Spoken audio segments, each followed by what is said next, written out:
Hello everyone, आज हम possessive adjective के बारे में पढ़ेंगे। पजेसिव एडजेक्टिव का अर्थ होता है अधिकार बोधक विशेषण। यहाँ पर मैंने डेफिनेशन लिखी है हिंदी में। जब my, your, our, his, her, their इन शब्दों के तुरंत बाद कौन कौन से my, your, our, his, her, their शब्दों के तुरंत बाद नाउन का प्रयोग होता है तो वे पजेसिव एडजेक्टिव या अधिकार बोधक विशेषण कहलाते हैं। अब कैसे? अब यहाँ पर इन शब्दों का यूज़ हुआ है माय, यूअर और हर। इसके तुरंत बाद नाउन आया है, जस्ट पीछे इसके नाउन लगा हुआ है। तो ये जो इस प्रकार के वाक्य होते हैं और इसमें जो लगने वाले माय, यूअर और हर, ये पजेसिव एडजेक्टिव कहलाते हैं। एग्जाम्पल है, पहला एग्जाम्पल लिखा है कमल इज़ माय ब्रदर, मतलब विशेषता बता रहा है। भाई की विशेषता, किसका भाई है? मेरा भाई है।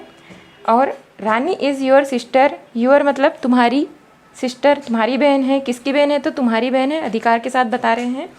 और तीसरा है she is writing her letter.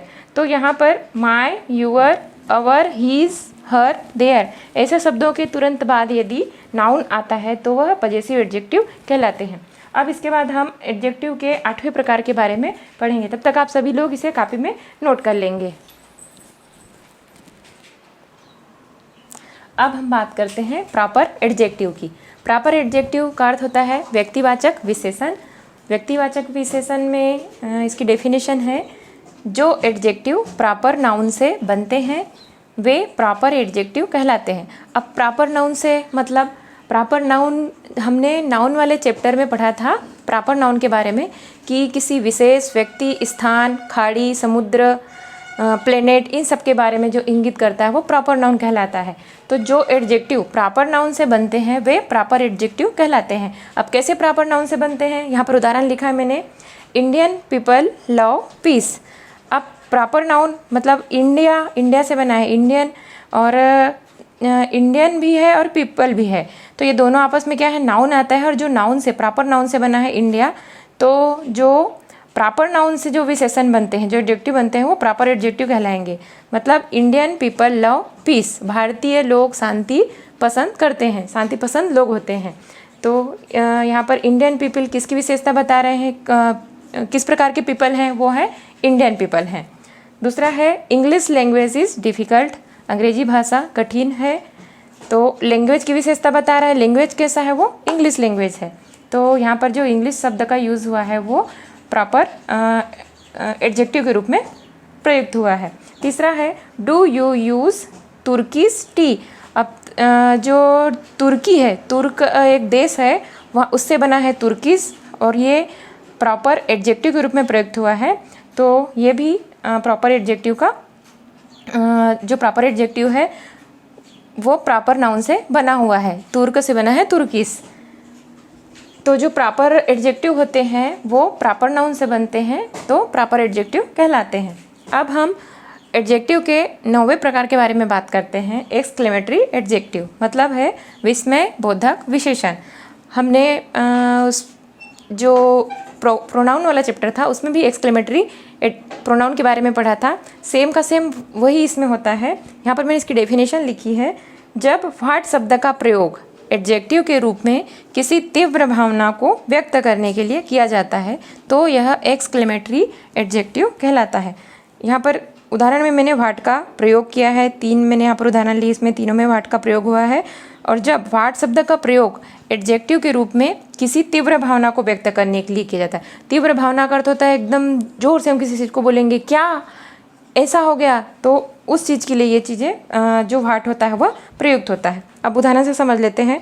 What a mistake he made, तो इसको जैसे बोलेंगे what a mistake he made, उसने क्या गलती की। दूसरा है what a blessing honesty is, इसको भी जोर से बोलेंगे what a blessing honesty is. अब तीसरा जो है what a piece of workman is, इसको भी ऐसा पढ़ेंगे what a piece of workman is. इसको तीव्र भावना के रूप में इसलिए पढ़ेंगे क्योंकि जो लास्ट इसका साइन लगा हुआ है, अब हम लोगों ने यहाँ पर चिन्ह बनाया है, यह एक्सक्लेमेटरी साइन होता है जो लास्ट में लगा हुआ है, तो उसको हमको तीव्र भावना के रूप में इसको बोलना पड़ेगा। तो जब वाट शब्द का प्रयोग एडजेक्टिव के रूप में किसी तीव्र भावना को व्यक्त करने के लिए किया जाता है तो यह एक्सक्लेमेटरी एडजेक्टिव कहलाता है। अब आप लोग इसे कॉपी में नोट कर लीजिए। इसके बाद जो 10वां प्रकार है, हमने 8 और 9 तो पढ़ लिए, इसके बाद 10वां प्रकार के बारे में पढ़ेंगे, तब तक आप लोग इसे कॉपी में नोट कर लेंगे। अब हम एडजेक्टिव के 10वें और आखिरी प्रकार के बारे में बात करते हैं, एम्फेसाइजिंग एडजेक्टिव। इसका अर्थ होता है प्रभावबोधक विशेषण। जब ऑन और वेरी शब्द का प्रयोग किसी व्यक्ति या वस्तु पर जोर डालने के लिए किया जाता है तो वे प्रभावबोधक विशेषण या एम्फेसाइजिंग एडजेक्टिव कहलाते हैं। अब जब ऑन शब्द का और वेरी शब्द का, इन दोनों का प्रयोग किसी भी व्यक्ति या वस्तु पर जोर डालने के लिए किया जाता है तो वह एम्फेसाइजिंग एडजेक्टिव कहलाते हैं। अब कैसे उदाहरण दिया मैंने, पहला है I am my on master, मतलब मैं मेरा स्वयं का स्वामी हूँ, खुद का मालिक हूँ, मैं अपना स्वामी हूँ। दूसरा है my own hands have done it, मैंने अपने हाथों से काम किया है, मतलब खुद जोर डालने के लिए, जोर उस शब्द पे हम जोर डाल रहे हैं कि इसको मैंने खुद किया है और इसमें मैं अपना स्वामी खुद हूँ। और तीसरा है he is the very man who hates me, वह आदमी वही है जो मुझसे नफरत करता है। तो हम उसके ऊपर वेरी मैन, मतलब उसके ऊपर हम प्रभाव के रूप में बता रहे हैं उसको, तो जो मैन है, वेरी शब्द आया है यहाँ पर, वेरी शब्द का प्रयोग किया है, किसी व्यक्ति पर जोर डाल रहे हैं, मतलब मैन के ऊपर हम जोर डाल के बोल रहे हैं, तो वह क्या होगा, एम्फेसाइजिंग एडजेक्टिव कहलाएगा। अब ये सारे हो गए आपके एडजेक्टिव के प्रकार, पूरे पढ़ लिए हमने।